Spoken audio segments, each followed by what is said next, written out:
Hello guys, welcome to तुलेरियस academy. दोस्तों, आज मैं बात करूंगा Jawaharlal Nehru university PG admission में कट ऑफ के बारे में बात करूंगा। ठीक है दोस्तों, मैंने कल एक वीडियो डाला था, उसमें एमएससी केमिस्ट्री की बात की थी। आज भी मैं एमएससी केमिस्ट्री की बात करूंगा और एमएससी केमिस्ट्री के साथ साथ जितने भी कोर्सेज हैं उन सभी कोर्सेज की मैं बात करूंगा कि कितनी जेएनयू में कट ऑफ गई है और जेएनयू में कट ऑफ का क्या क्राइटेरिया है। ठीक है दोस्तों, तो मैं आपको एक चीज़ बता दूं कि जेएनयू के अंदर पिछली साल भी जो 400 मार्क्स का पेपर होता है ना, उसको कंसिडर नहीं किया था। उसमें से केवल 300 मार्क्स वाला ही पेपर कंसिडर किया था। हर साल ऐसे ही होता आ रहा है। 22 में भी ऐसे ही हुआ था और 23 में भी ऐसे ही हुआ था और 24 में तो अब होना ही है, क्योंकि 400 वाला पेपर हटा ही दिया है। 100 नंबर वाला पेपर तो हटा ही दिया है, केवल 300 वाला पेपर ही बचा है। तो फिर अपन जेएनयू की कट ऑफ में कोई भी फेरबदल नहीं होने वाला है। अब फेरबदल होगा वो ओनली फॉर इसलिए होगा जो अगर आपका पेपर टफ है या फिर पेपर सिंपल है, इसके ऊपर डिपेंड करता है। ठीक है दोस्तों, तो आप लोगों ने पेपर को जैसे किया होगा तो आप लोगों को ये ज़्यादा नॉलेज होगा आपके कोर्स के अनुसार। और जेएनयू में मैं आपको बता दूं एक चीज़, आप लोगों को ये चीज़ देखनी पड़ेगी कि आपका जो कोर्स है उसके अनुसार आपका सब्जेक्ट का कोड क्या है, ये आपको देखना पड़ेगा। ठीक है, मैं यहाँ पर केवल केमिस्ट्री की बात करूँगा और अगर आप देखना चाहते हैं कि आप अपने कोर्स के अनुसार देखना चाहते हैं, या एमए, एमएससी और एमसीए के 3 कोर्स होते हैं। ठीक है, तो इसके अंदर आप इसमें से आपका जो भी सब्जेक्ट है उस सब्जेक्ट का जो कोड है उस कोड के अनुसार बात होगी। अब यहाँ पर सबसे इम्पोर्टेंट ध्यान क्या रखना है? इम्पोर्टेंट ध्यान ये रखना है, जो 300 नंबर का जो मार्क्स होता है वो रियल में जेएनयू की कट ऑफ में 300 नंबर से नहीं दिया जाता है।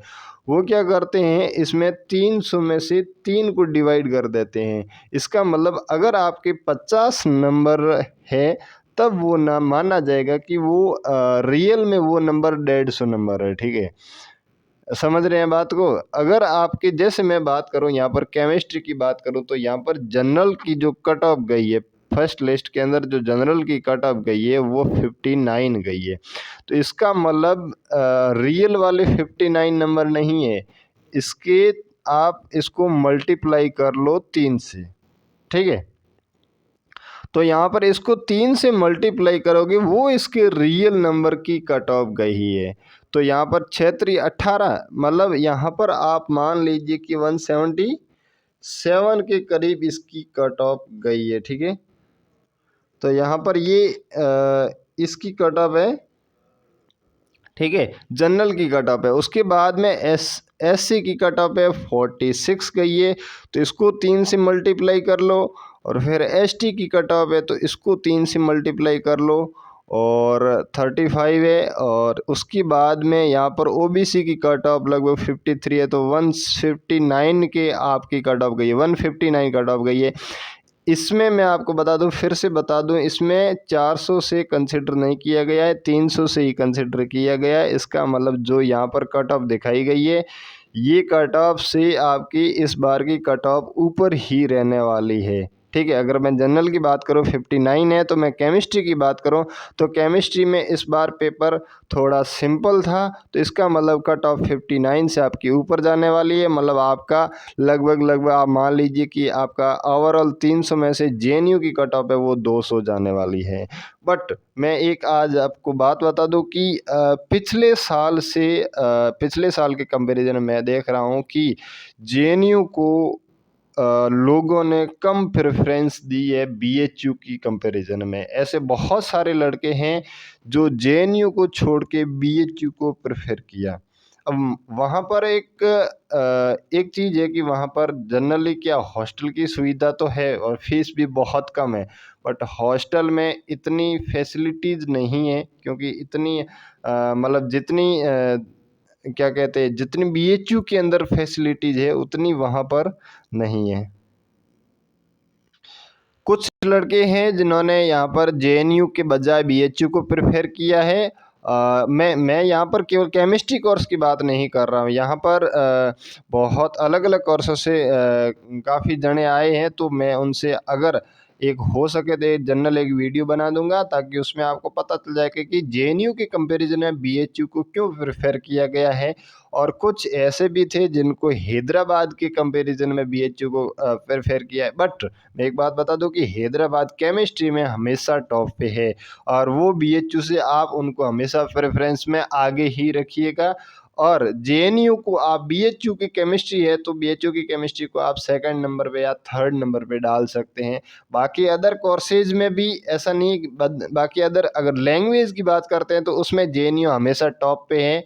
और बाकी साइंस की फील्ड में है तो उसके बाद में तो अलग अलग, क्योंकि उसमें हैदराबाद भी टॉप पे है और बीएचयू भी टॉप पे है, और एएमयू है तो वो फिर अलग ही है, अलग बॉडी है। ठीक है, तो ये चीज़ है कि अगर आपको कट ऑफ देखनी है, कट ऑफ का एनालिसिस इसमें देखना है, आप अपने सब्जेक्ट के अनुसार देखना चाहते हैं तो यहाँ पर आप लोग देख लीजिए कि इसको 3 से मल्टीप्लाई करना पड़ेगा। और इसके अंदर मैं आपको बता दूं कि आपकी कैटेगरी के अनुसार आपको यहाँ पर 2 या 3 5 तक आपको क्रेडिट्स भी मिलते हैं, यहाँ पर कुछ नंबर एक्स्ट्रा भी मिलते हैं अगर उसमें आपका कैटेगरी है, या फिर ऐसा कोई सर्टिफिकेट है, कोई भी डिफेंस वाला सर्टिफिकेट है या फिर कश्मीर का सर्टिफिकेट है, कोई भी हो, इसके अंदर आपका कुछ क्रेडिट्स आपको मिलते हैं।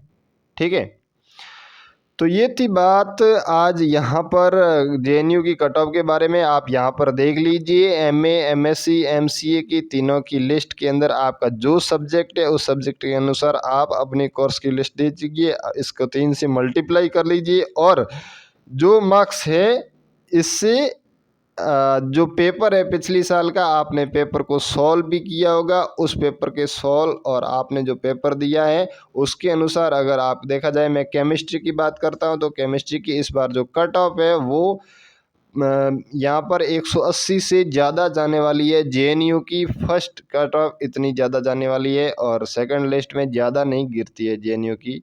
कोई 4 लड़के छोड़ देते हैं, 5 लड़के छोड़ देते हैं तो अलग बात होती है, बट ज़्यादातर नहीं छोड़ते हैं, कोशिश ये।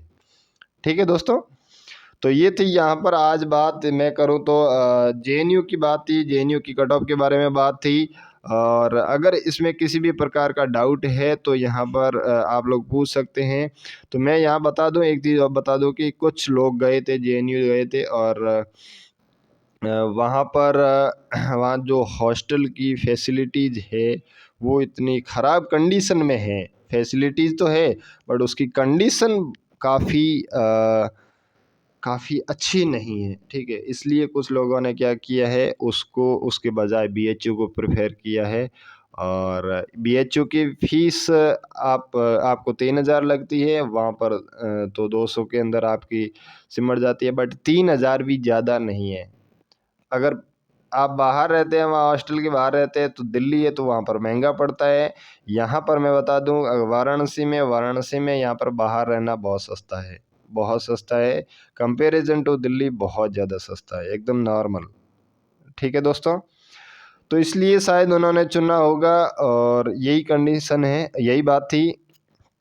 तो दोस्तों हमारे साथ जुड़े रहिए, हम आपको बीएचयू पीजी की तो फुल इन्फॉर्मेशन देने वाले हैं। बाकी हर यूनिवर्सिटी की मैं आपको अच्छे से, जितनी मेरे पास कलेक्शन है पिछली साल का कट ऑफ का, मैं उनके एनालिसिस के आधार पे आपको कट ऑफ देने वाला हूं। ठीक है दोस्तों, आप अपने कोर्स के अनुसार आप उसको कंपैरिजन कर सकते हैं। ठीक है दोस्तों, हमारे साथ जुड़ने के लिए आपका बहुत बहुत धन्यवाद। आपका दिन शुभ रहे। जय हिंद, जय भारत।